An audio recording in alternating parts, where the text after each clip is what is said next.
Ngayon naman, pag-uusapan natin ang 7 herbal remedies na maaaring makatulong sa migraine o matinding sakit ng ulo.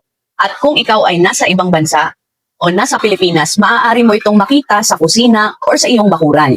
Number 1, luya o ginger. Ang luya ay kilalang anti-inflammatory na makakatulong magbawas ng sakit, pagkahilo na dulot ng migraine. Maaaring gawing salabat o luya tea. Number 2, peppermint. Ang peppermint oil ay may menthol na nakakatulong mag-relax ng muscles at bawasan ang sakit ng ulo. Pwedeng ipahid ng kaunti sa temples o sa noo. Number 3, chamomile tea. Ang chamomile tea ay kilala sa calming effect nito na nakakatulong sa stress na isa sa mga sanhi ng migraine. Ang gagawin mo lang uminom ng mainit na chamomile tea bago matulog. Number 4, butterbur. Isa itong halamang ginagamit sa ibang bansa para sa prevention ng migraine attacks. Karaniwang iniinom bilang herbal supplement. Number 5, feverfew. Traditional na halaman ginagamit para bawasan ang dalas ng migraine at pamamaga. Number 6, lavender.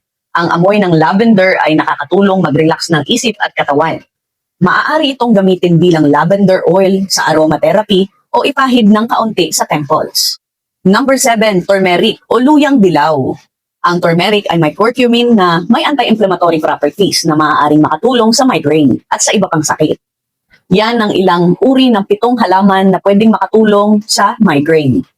Pero paalala lang, ang herbal remedies ay pangtulong lamang at hindi kapalit ng gamot na nireseta ng doktor. At kung madalas o matindi ang migraine, mas mabuting kumonsulta sa doktor. Maraming sakit ang nagsisimula sa simpleng sintomas na kadalasan ay hindi natin pinapansin. Pero alam mo ba, kapag hindi ito naagapan o hindi ito nagamot, maaari itong magdulot ng mas malalang komplikasyon sa ating katawan. Kung gusto mong malaman ang mga sintomas ng iba't ibang sakit, mga bawal kainin at mga pwedeng kainin, mga natural na paraan para makatulong sa kalusugan at lalo na sa mga posibleng mangyari kapag pinapabayaan ng sakit, meron akong kompletong playlist dito sa channel ko. Sa playlist na ito, pinag-uusapan natin ang mga karaniwang sakit tulad ng diabetes, high blood pressure, hepatitis, sakit sa tiyan at marami pang iba. At para mas maging aware ka at maprotektahan mo ang iyong kalusugan at ng iyong pamilya, i-check mo lang ang playlist ko sa description o sa channel ko at panoorin mo ang mga videos. At kung nakatulong ang video na ito, huwag kalimutang mag-like, mag-subscribe at i-share para mas marami pang tao ang matulungan. Paano ba yan? Hanggang dito na lang. Stay healthy!